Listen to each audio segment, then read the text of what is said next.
Okay, we're back. We're live. I'm Jay Fidell here at ThinkTech in Pioneer Plaza, broadcasting on Ustream, on Spreaker, ultimately on YouTube, and also our 24/7 midnight playlist, which you will enjoy because it has a kind of a shuffle of all the stuff we do in the last week or two. But today we have a special show about the, can't read my handwriting. It's about the acquisition of Systemmetrics by Hawaiian Telecom. And with us we have Paul Krueger, who is Vice President of, I can't read my handwriting again. Business Sales and Product Marketability for Hawaiian Telecom. We are honored to have you, Paul. Thank you for coming down. Me. And we have Earl Ford, who's the President and Systems Engineer of Systemmetrics, and the founder, for sure, of Systemmetrics. So great to have you here. Oh, thank you. Thank you, Earl. Okay, so what was the title of the? Okay. The future of The future of Systemmetrics begins now. The title of our show is The Future of Systemmetrics Begins Now, today, Friday. Actually, you guys closed a little while ago. Yeah. So, Paul, tell us about the deal, where Hawaiian Telecom acquired Systemmetrics. What were the mechanics of that deal? You issued a press release. A couple of weeks ago. Tell us about the press release and what has happened since. Well, it actually started several years ago, and we've been looking at the data center field, the data center business, and looking at the ability to get into that segment. And over the last 2 years, well, we really did make a conscious decision to look at that hard until the last few months, last 6 months. And at that point, we looked at a lot of different options, building a facility, upgrading a facility that we have already in place, or acquiring an operation. And through due diligence, got to talking with Earl and Systemmetrics, and really, at the end of the day, saw a common theme, a common goal about delivering the products and services, a small, nimble approach, family-based operations that we thought fit very well with Hawaiian Telecom, and from that we're able to put a deal together and make the announcement and really bring Earl in on a daily basis, and we're strategizing already. So you acquired the company, but Earl sticks around. Yep. Am I right about that? That's, more than that, yeah. I'll let him speak. It's his business. He's a sole operation and runs on his own, and is really is going to be maintained that way. So I'll let him speak of that. Yeah, that's good news for us because actually we're clientele of Systemmetrics, and in fact, this signal that we're generating right now, Yep. with all of my inability to read my own handwriting, that signal is going out on the same wire that Earl provided, Systemmetrics wire at 100 megabits. How do you like that? That's very nice. So Earl, what happened according to your view of the matter? Well, it started out with a call one day, and but the rest is history. But basically, we were approached by Hawaiian Telecom, and with regard to what Paul had just said, with regard to looking at the data center, the cloud computing that we were doing as well inside the facility, and it seemed like a very good fit. And so, the whole excitement about what the two companies could leverage their strengths together to actually provide a more diversified and stronger product set for the customer base here. I was going to ask you whether you were intimidated by dealing with a very large company, maybe one of the largest, quasi-utility company. I'm going to call you utility. Telecommunications. Technically, semi-utility, but whether you're intimidated by that. But actually, Earl, you don't look intimidated at all. You never look intimidated. Oh, well. Were you intimidated? No, not really. No, it really wasn't any. We had been working alongside Hawaiian Telecom on the wholesale side for a number of years, and other carriers as well. So it wasn't. There wasn't any fear factor there or any kind of intimidation. It was, we looked at it more as an opportunity to grow and actually accelerate the idea that Systemmetrics was built upon, and pushing that idea forward. So this is part of a larger plan. To acquire a local provider, a provider which I think is really important downtown, not only in this building. You started in this building. and you had a great relationship with the management of this building, and everyone knew it. I mean, Pioneer was treated for a long time as the best building in downtown to get broadband, and it was all you, Earl. You knew this, of course, going in. And so, now, I mean, everybody downtown knows you. And I'm just wondering if this was a factor in your decision to acquire. Is this some sort of larger plan that you have in mind, or the company has in mind, to acquire somebody like Systemmetrics and maybe others like Systemmetrics in order to build a base based on what they do for the downtown area anyway? I think more along the lines of, as a telecommunications company, the industry over the last 20 years has really seen a lot of pressure on the legacy revenue streams, especially voice, right?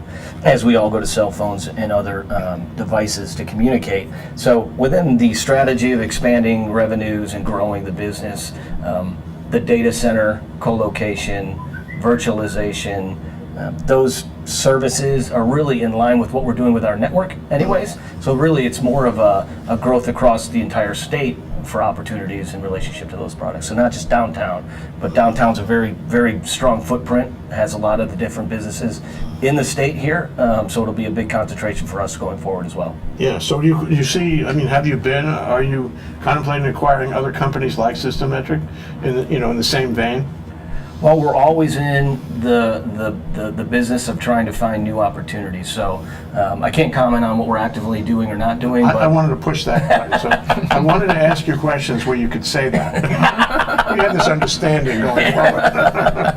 But we're always looking for opportunities, such as what Earl has built, and we're very excited about that, and we look forward to partnering. Yeah, great. Okay, so what does it mean, partnering? What does that mean on a day-to-day basis? When you get up in the morning, you're going to have a different number of cups of coffee. How is it going to be for you? One extra. You're going to be okay?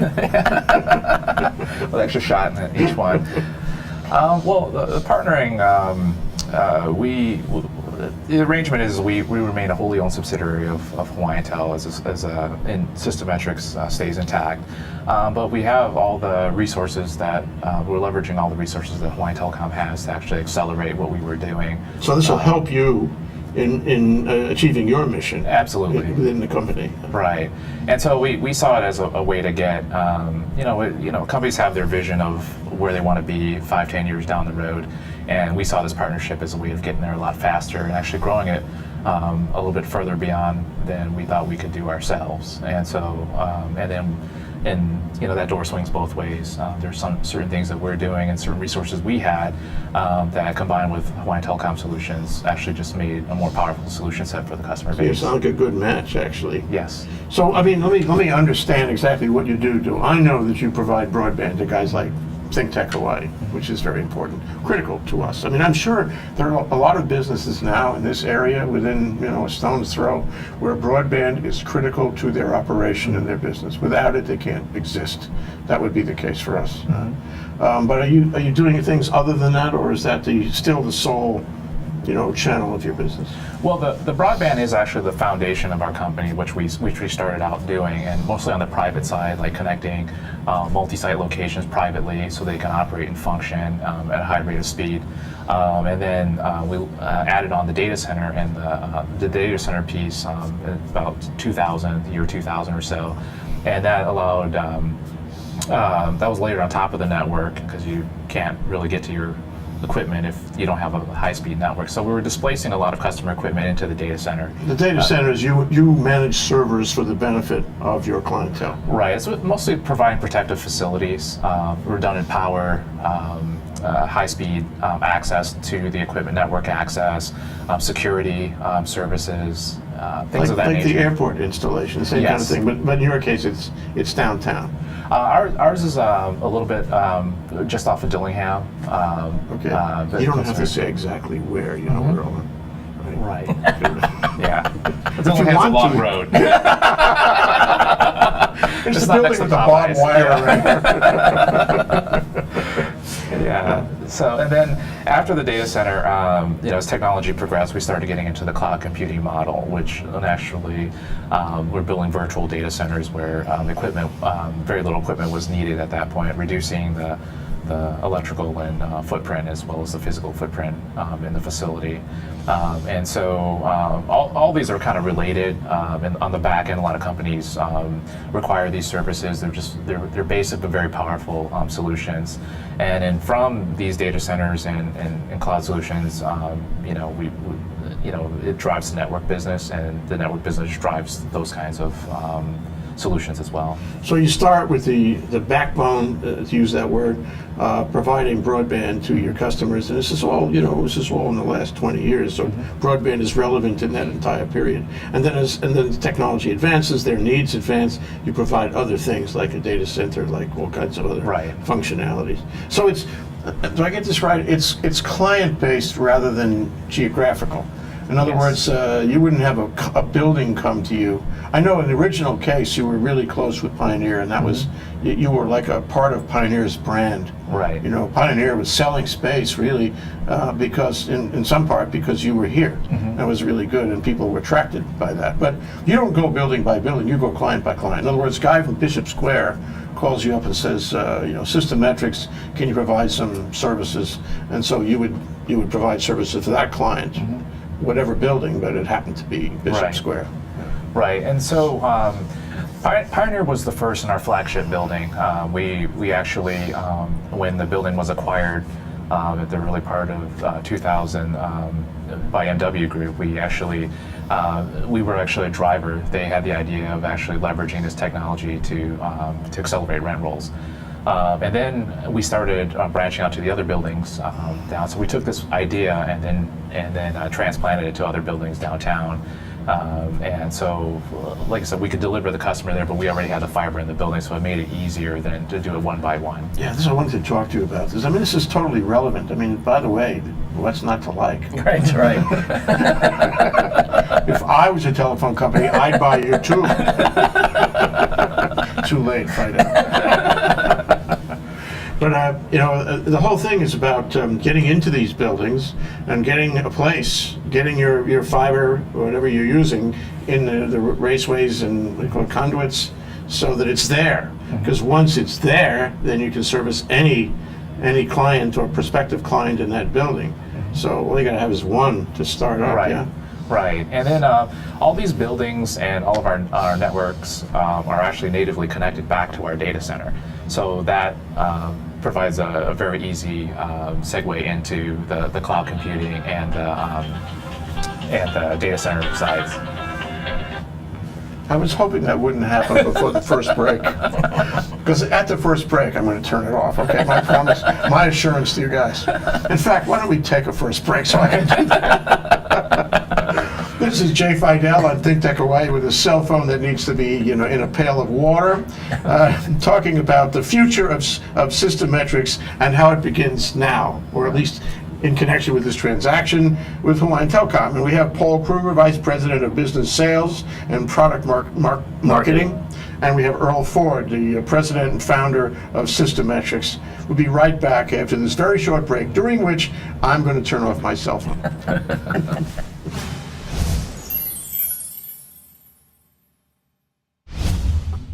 Hi, I'm Steve Petranek, editor of Hawaii Business Magazine, and I'm going to be part of Newsmorphosis 3, a look at online news in Hawaii. And along with me there will be Patty Epler of Civil Beat and HuffPost Hawaii, Malia Zimmerman of Hawaii Reporter, Jared Kuroiwa of KHON, and moderating us all is Howard Dykes of Hawaii News Now. If you want to know how Hawaii it gets its news now and will be getting it in the future, you need to be at Newsmorphosis 3.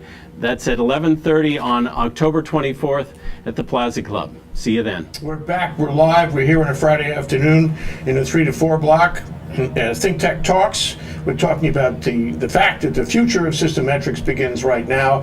And if you didn't know, Systemmetrics is a well-known broadband company, broadband and other services company, run and founded by Earl Ford here downtown.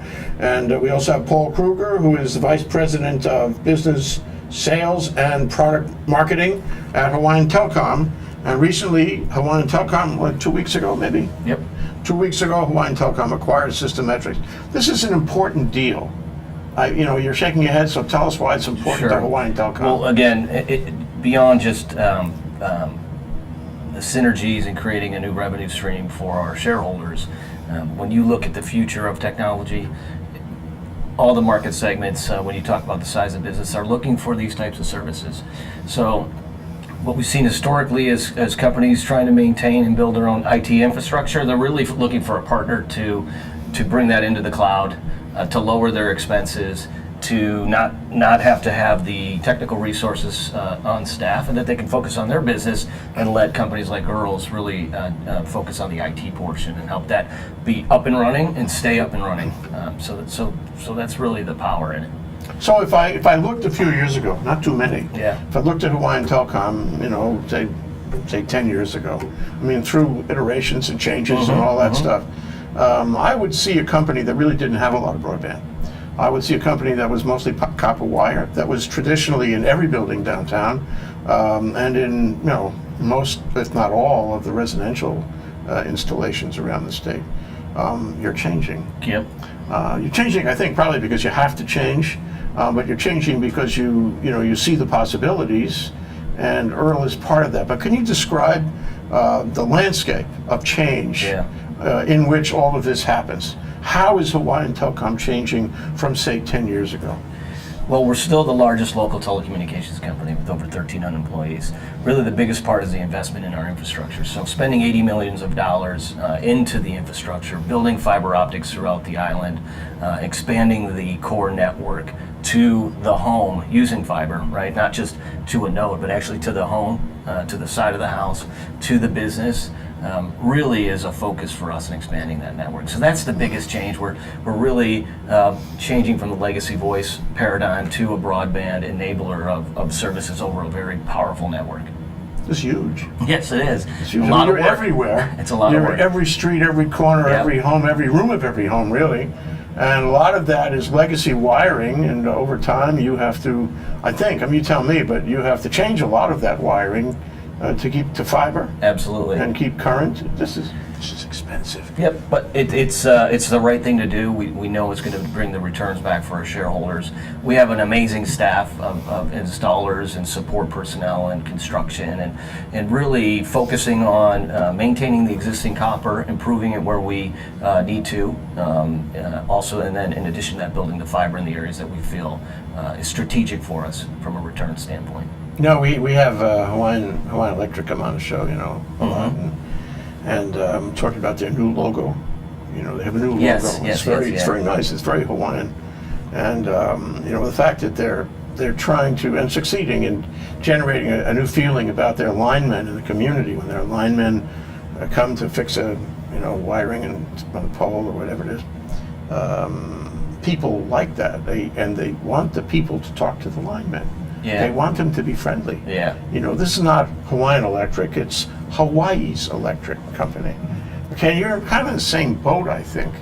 Now, I told them I think they gotta come up with a slogan. So if I'm walking down the street and I see a lineman working on a pole, I should be able to say something to him like Imua Hawaii Electric or Hawaiian Electric, What do I say to your guys? I don't know any Hawaiian phrases. So. No, but again, if you look at our culture, it's all about the community, right? Yeah. It's about the neighborhoods where we live, where we work, and really focused locally on the state and improving the state, improving the infrastructure of the state, and enabling technology for the family, the home, the educational system, the business corridors, if you will. So that investment and that really closeness to the community is a big part of who we are. Oh wait, I don't feel so bad now. I'm not the only one whose phone goes. Earl, do you want to take a break? Busted. I did turn that off. I got turned on. It's a community. Yes. Everybody is involved. I gave my phone to somebody else. Well, that's because you're in the telephone business. Well, the telephone business is changing. I mean, you're changing, and it's a good thing. You're changing your infrastructure, you're changing your materials, essentially, and your technology, and you're acquiring new technology, which is a jump start in the sense that instead of having, decades of training and education, you have a guy who's already trained and already educated. Absolutely. So what's that worth, But you have a lot of competition going on because you're no longer the only guy in the block. How do you deal with that, knowing that there are other people like to eat your lunch? pretty much every day, you know? The country is built on competition. I guess so. Now, competition is good for everybody, right? So it makes you be better every day. It makes you strive to improve. We've come a long way. It actually creates opportunities. So careers and advancement in technology, all of that dynamic really is good for everybody. So you got to be better every day and work on getting better every day, and that's exciting. Yeah, that is great. Yeah. And this is a good time. Yeah. So, and you're also going into other products aside from just straight telephone. In other words, what else can I buy from you aside from just regular copper dial tone? So our biggest flagship product right now is the residential video product. So it's a very strong product with HD. It's digital. So we're building fiber again to a lot of the residents on the island here, and so it's available in many of our communities. So that's a very strong. I've seen some of the ads, and the pricing is very competitive. Yeah, but other than that, we still do the traditional voice. We do. From a business perspective, we do broadband internet, we do CPE as far as telephone systems, Cisco products, Avaya, NEC, we do security hardware, we also have managed services that overlay on that, so configuration, monitoring, we monitor people's networks. We do a lot of work with some of the bigger logos in this state here. Is the business of setting up conference and conference calling still relevant, or is that overtaken by, products and software technology on the net? It's not really taking over necessarily on the net, although it uses the net. The web conferencing is probably a stronger play than the traditional voice bridge. Yeah. Although they're both very viable, we have both products. So Yeah. The other thing I wanted to ask about, which is, it affects both of you, is Hawaii. How is it doing, on access to global internet cables? In other words, we got sufficient here. We got sufficient, pipe and sufficient speed for a state that wants to be high tech in the 21st century, or do we need more? What's the story? Well, it's actually quite a bit of bandwidth coming to Hawaii right now. You have the JUS cable, the old TPC5 cable, and Southern Cross, and those provide quite a bit of bandwidth to Hawaii, and for years to come, that'll have enough capacity. But they're always adding capacity along different landings between here and Asia as well. So we kind of benefit from that as well. I know back in 2001. We did have a bandwidth problem in Hawaii where we couldn't even order a T1, which was only 1.5 megabit, because there was no bandwidth left. People were conserving bandwidth, and then the Southern Cross cable came in and relieved that pressure on the old TPC5 cable. That was like the Trans-Pacific 5. Tell them what TPC5 was. The TPC5 cable was the Trans-Pacific, TPC stands for Trans-Pacific Cable, number 5, and that was one of the main links going to the mainland from Hawaii, and that kind of constricted until Southern Cross came online later in 2001, early 2002. And so and since then they've added JUS has come online, Japan US cable, which has actually provided a lot more bandwidth as well. So we should not complain that we don't have sufficient bandwidth coming into the state. No, I think we've got quite a bit, and it's just more of the technologies on either side of those cables that really are the enablers now. And I think we have to plan for the future. So there's smarter people that could probably comment on that. But the studies show you'll exhaust what we have at some point in the future. Mm-hmm. So it makes a lot of sense for the resources, the business, private, public community, really locally here to look at our future and make sure we're aligned with any future cable opportunity that might land fiber optics here or might be going by us, and maybe we can tap into that. So we need to plan for that. Yeah, I remember, maybe this is, somehow, well, it's central. Last year, the government, Neil Abercrombie's government, was on a campaign to bring high-speed internet to every home in every city and town in Hawaii. And Hawaiian Telecom was part of that. Eric Heyman came and sat for an interview with us about that. It's a broadband initiative, sure. Very familiar with it. And what happened to it? It's still going. It's still part of their initiatives. The new OIMT office is part of their initiatives as far as the project they're working on. And so there's still some very live and vigorous conversations around making that happen.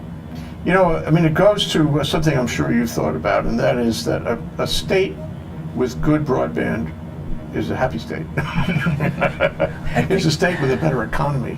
It's a state which is more connected, and connection is economically good. Are we adequately connected now?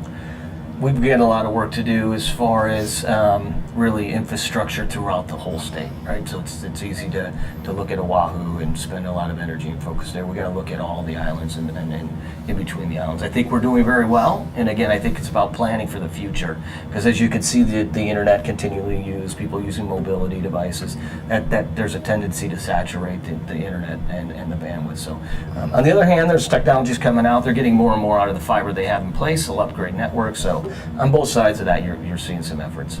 Yeah, this is a very exciting time. So what about the inter-island connection?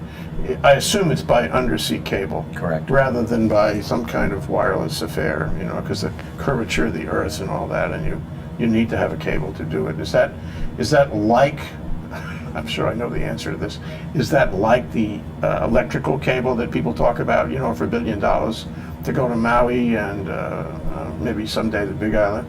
Or is that just a little wee cable about that big, which is much faster? I'm not really close to the technology of the electrical cable, so I can't speak to that. Nobody is. Not to worry, Paul. We have a lot of bandwidth. We picked up Wavecom as a company earlier this year as well, and that came with fiber facilities in the inter-island connectivity. So we've enhanced that presence, and we have a lot of diversity built into our network. So today, we actually have the best network we've ever had between the islands, so we're pretty happy about that. That's great. So you're on the road to providing that high speed to every little town and village in the outer island. Well, as far as a future plan, but at least island to island, just from a core network standpoint, we've got the best network we've ever had, and we think amongst all our competitors. Well, are you going to be involved in that? I mean, is he going to be involved in that? No, we're going to let him focus on the data center stuff. We're trying not to invite him to too many meetings. True. You want to spread it too thin. Exactly. Let him do what he does. Valuable resource. Exactly. But your knowledge will pervade. I'm sure you could consult with him. Absolutely. So the thing is, we're growing by leaps and bounds. I mean, one of the things that ThinkTech is based on is sending video, right, through at high speed, and so you get a good picture. We do. Thank you very much. And video is everything. I mean, people are getting video now so many different ways. It's like, the televisions, traditional televisions, are really sort of transmuting themselves into computers, and computers use the broadband you've been talking about. Mm-hmm. And then Google came up with this thing. What's the thing that Google came up with? That little gizmo, 30. What is it again? Yeah, Chromecast. I hear that in my ear. Yeah. My ear. I have my own consultant, Chromecast, that could change everything, because then I can get my computer, use your broadband, and watch all my entertainment from home on my big screen. I don't even really need traditional TV or even traditional cable if I do that. Yeah. That's going to put a big load on your infrastructure. Yep, and that's what we're positioned for. So people are consuming video, entertainment, their favorite shows differently than they were 10, 20 years ago, right? So they want it on demand, they want it on different devices, and really the network that we're building today really is aligned with that. So when we talk about fiber optics to the home, we're actually talking right to your doorstep. That capability is really positioned to take, because video is your largest medium, so that's taking up most of your bandwidth. That network in itself is really going to be part of that solution really going forward. Yeah, and you know what else we do? We do Skype. Yep. We interviewed a guy a couple days ago in the Beltway, an ambassador, through Skype, and the picture was beautiful, and we in turn put that on our broadcast, and the picture was still beautiful. So what I'm saying is that Skype is really coming of age now, and Skype, before it was a little bit jittery, but now it's coming of age. Maybe that's because of the broadband technology and the pipe. Maybe it's also because of Skype, but I think it foretells the future. It's the future of Systemmetrics begins now. Well, the future of Skype also begins now. And so when that happens, it's more than just movies. It's all these personal conversations everybody's, does business. Kevin Hughes, who's one of those entrepreneurs in the Innovation Center, has a company that he bonded up with an Indian company in Mumbai, and they're on the phone, meaning video phone, like every day, all day. They do business together around the world on broadband. So what I'm saying is, I think this is the future. What you're doing is dealing with this possibility. Earl is going to help you big time. Watch this happen. We're going to have a follow-up later. Not watch, help. So I'm just saying, from my observation, broadband is going to be more in demand every day, and it's the big ticket. But what about business, straight business, Earl? What are you seeing happening in the use of broadband by businesses here, say in the downtown Hawaii business district?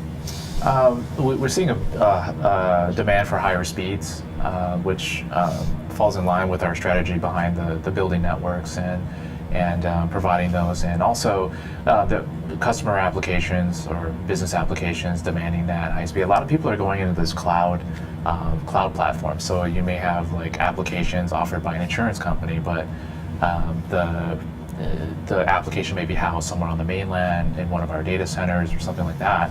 And so the customers need to get, because the assets are no longer in their office, they need the high speed to get to these cloud solutions and applications out there on the web to operate more efficiently.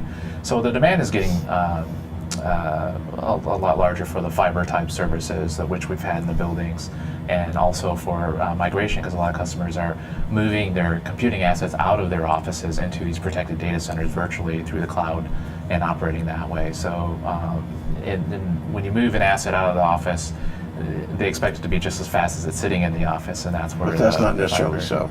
Yeah, and in the buildings, we've been able to emulate that performance. Actually, move an asset away from the whole entire computing infrastructure away from a customer premise into our data center with no performance degradation at all. That's worked out very well, and that really drives the bandwidth requirements for the businesses as well. So it's not just internet access anymore. It's also connecting to critical assets that may not be in their office anymore. Exciting. I want to take another break and come back into the deep water of just exactly how dependent are we on all of this system, and how we can make ourselves less dependent, or at least ameliorate the risks of that dependency. Okay? We'll be right back.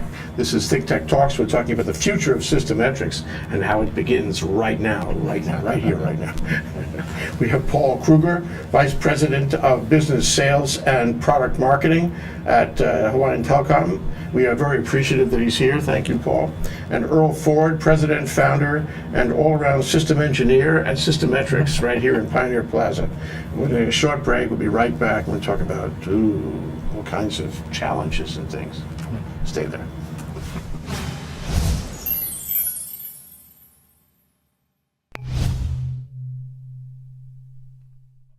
We're full of useless segues here on ThinkTech Hawaii. You might be part of it. Maybe you'll catch something.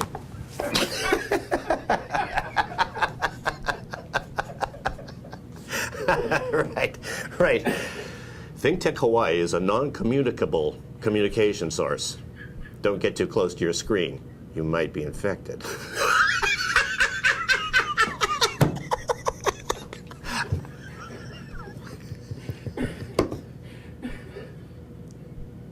ThinkTech.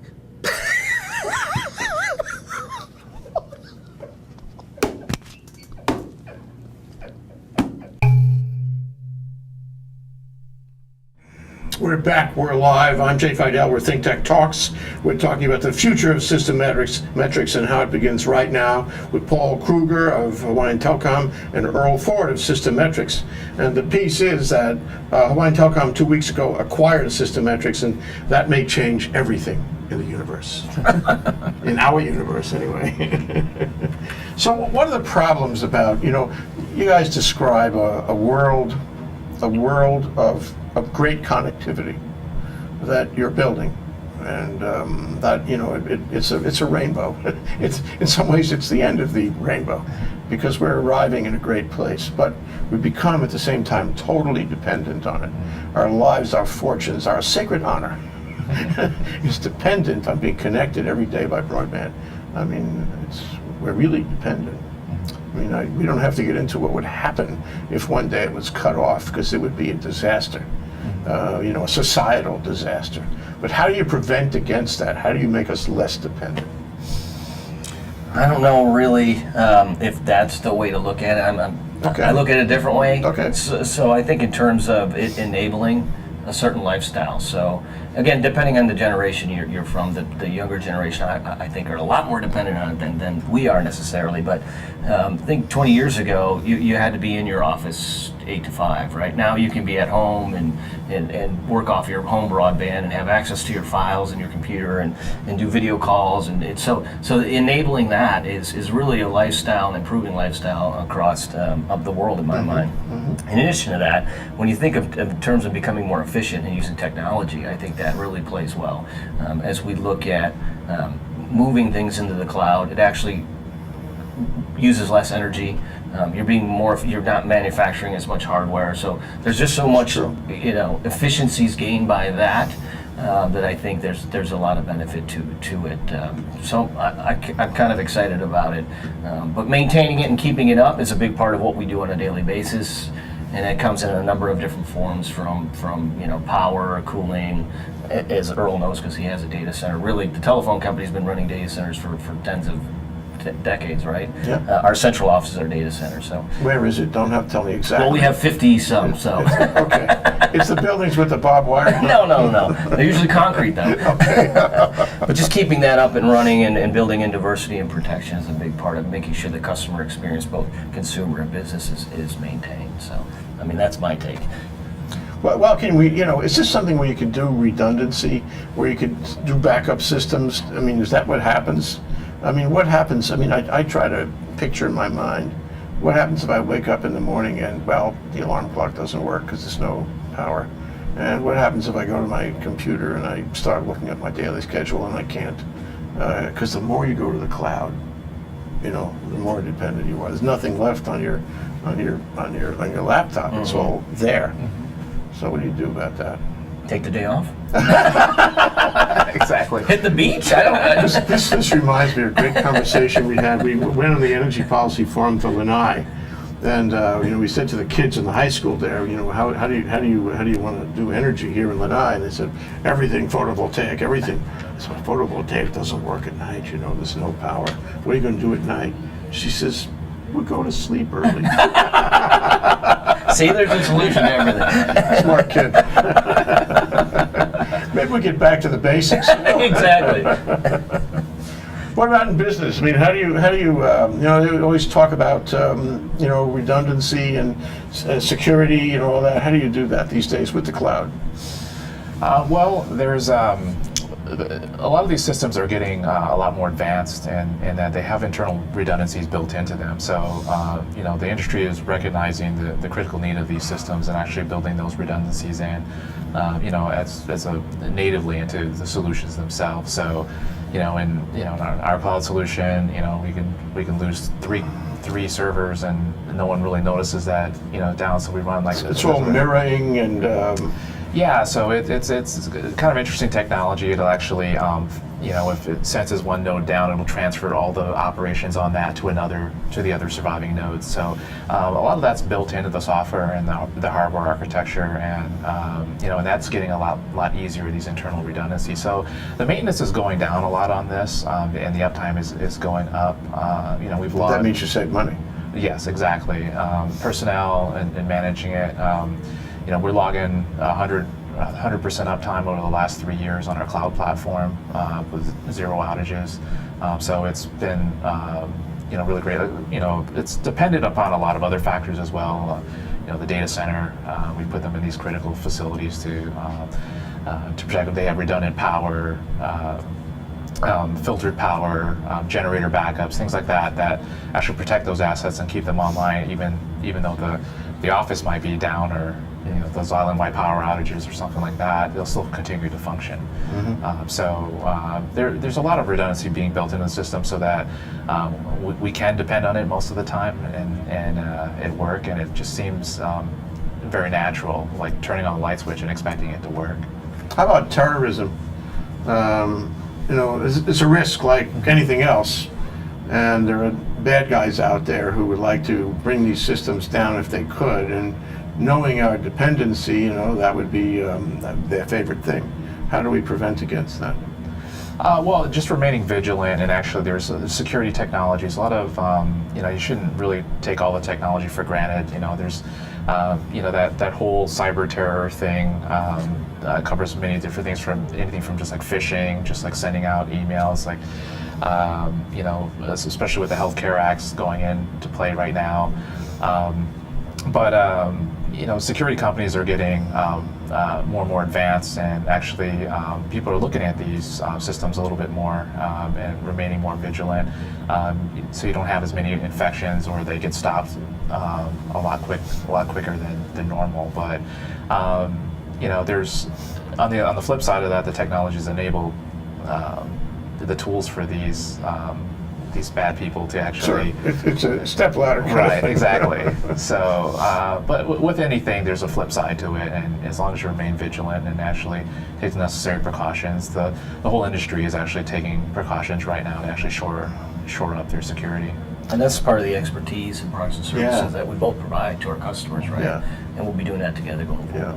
What about, I mean, if this is a tender question, just tell me to go away, but the NSA, likes to go into telephone records, cell phone records mostly, I think, not landline records, but I wonder if you've had any contact with them and whether you can tell me yes or no. If you have, just nod your head this way. We're those guys at the door.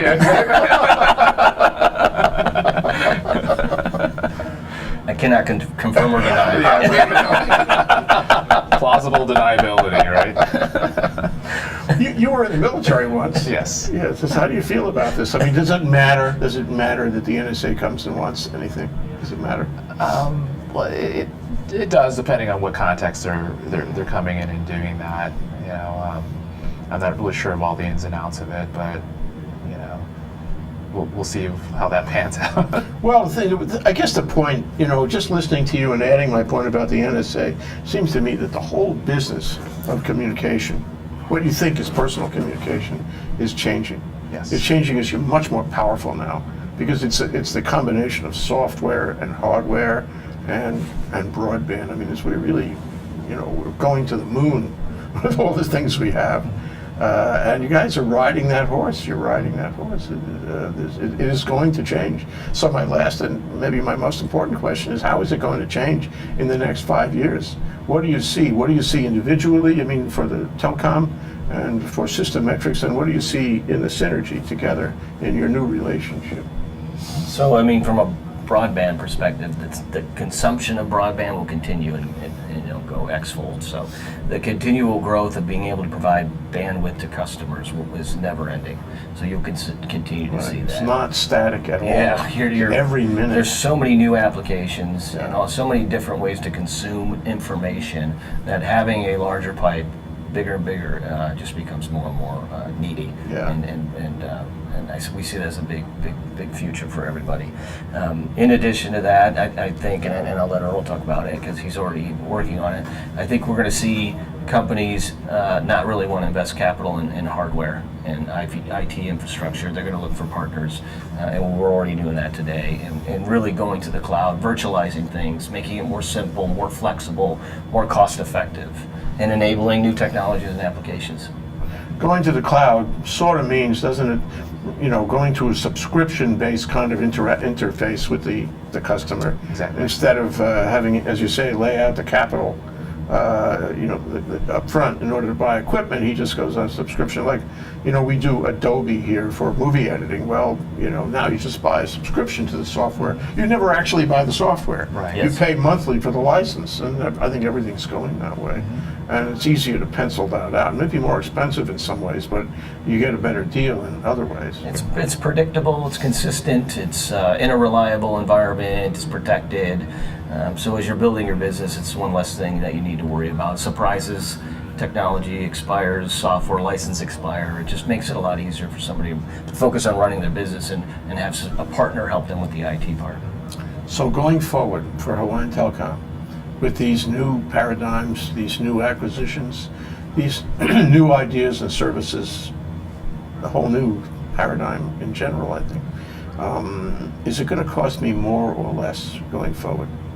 Less. Are you going to make more or less money going forward? So for the same services that you're buying today, it'll be less, right? Because you're seeing competitive pressures. We're becoming more efficient.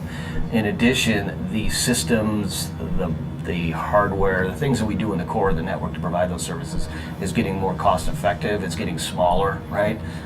Less to power, less to maintain. So all that creates efficiencies that will help us maintain our cost and structure and provide services at a competitive rate.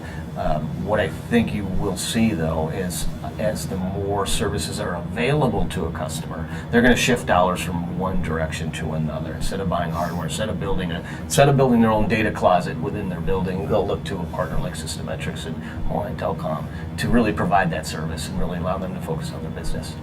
Actually, it sounds pretty exciting and very different than it was, 10 years ago. Yep. It's on a completely dynamic basis. How do you sleep at night, actually? It depends. If I'm hitting my numbers, I'm good. Well, what does it mean to be Vice President of Business Sales and Product Marketing? That sounds like a huge thing to do. It's very exciting, just like you said, right? In charge of the business products and services, from developing those products, understanding the roadmap and what we're doing with the products, to rolling those out, creating marketing strategies, tactics, and then the sales organization. What does it look like? How is it manned, staffed? What are we doing from a focus standpoint, products and services, training, keeping everybody on their toes as far as the technology and how to approach it. So it's very exciting. You don't have to look at the clock. The day goes pretty quick. I'm sure. That's the best kind of day, really. Yes, That absolutely. justifies your position on Earth here. So if I'm out there among, all our millions of listeners, through the broadband, everywhere, and I want to get a job, in telecom, is it a good time to get a job in telecom? Should I apply to Hawaiian Telecom, or should I apply to Systemmetrics? Yeah, I think there's great opportunities both. What kind of a job would that be? What would I need to get that job? There's so many different opportunities. So you'd be surprised at what happens within a company, a telecommunications company. So we have everything from customer service to project management. So we're constantly doing. So we have an internal project management group, to the what I like to refer to as the propeller heads, the technology, right? So depending on where you want to be, whether you want to be in HR, you want to be in project management, you want to be in the technology, the customer service, each one of those aspects have a little bit different curriculum as far as what you need to do. And on my desk, can I get 100 megabits? Absolutely. Yes. We sell gigabit right now. Okay, sorry. We have gigabit telephones you can buy right now. We got to talk. Earl, what about you? Where do you see this going?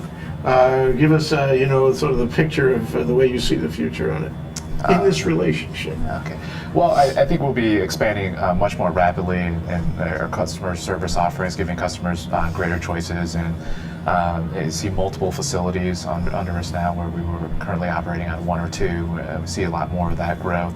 A lot more movement into the cloud business, where we're actually virtually expanding our data centers, getting a lot more density in there without the physical footprint as well. And so we're really excited about it. As far as getting these products and solutions in place, and with the resources of Hawaiian Telecom, I think we can expand it a lot further down the road, a lot faster than we could have done it by ourselves. So if I'm looking for a job and I come to you, because I want to know a lot about broadband, business broadband, all that, what should I study in school? Well, it's it's kind of hard to really pinpoint that any kind of the technology is changing so fast. So it's really if you get a good base of technical ability, like my background is not in this in computer science or anything. You could like have that. fooled us about that. So my background is much different than where I am now, but it's good. The technology is always changing, so there's always opportunities to jump on to different product specialties, things like that, with like Cisco or what do you call virtualization or VMware, things like that. So there's a lot of opportunities out there, but it just takes a good whatever curriculum you're in, an ability to find the answers and actually follow through with a few things, and it'll actually take care of itself, whatever you decide to do. What about the possibility of exporting the benefits of our system? What I mean by that, for example, every time I get on with technical support on some software program or something, I think, why can't we do that here? Every time I'm in with a call center on anything, I think, why can't we do that here? I think we tried it, maybe 15 or 20 years ago, but it didn't work. I think that we couldn't meet the wage standard or something. And there are places in the universe where wages are very low for call centers. But is that ever a thing in the future? Can we ever find, a product or a service on broadband, on the internet, which we can sell elsewhere, sort of like a call center? Is this possible? Our call center's local. Is it really? Yeah. Well, that's great. Yeah, actually. I'm happy to hear that. Yeah, absolutely. I think it's very important. Yep. When they say mahalo, Something's up. Hawaiian Telecom, it says mahalo and it knows. Well, thank you guys. It's Thank great you. to Thank talk you. to you. Paul Krueger and Earl Ford. Paul is Vice President of Business Sales and Product Marketing at Hawaiian Telecom. Earl Ford, the President and System Engineer of Systemmetrics. And recently, 2 weeks ago, Hawaiian Telecom acquired Systemmetrics, so we're stepping out on a new future. The future of Systemmetrics begins now, or at least 2 weeks ago. And you guys, thank you for letting Thank us you. celebrate it with you. Thank you. ThinkTech Thank you, Talks. We've had a good time with these guys. A lot of fun. Thank you. Aloha. Be back shortly.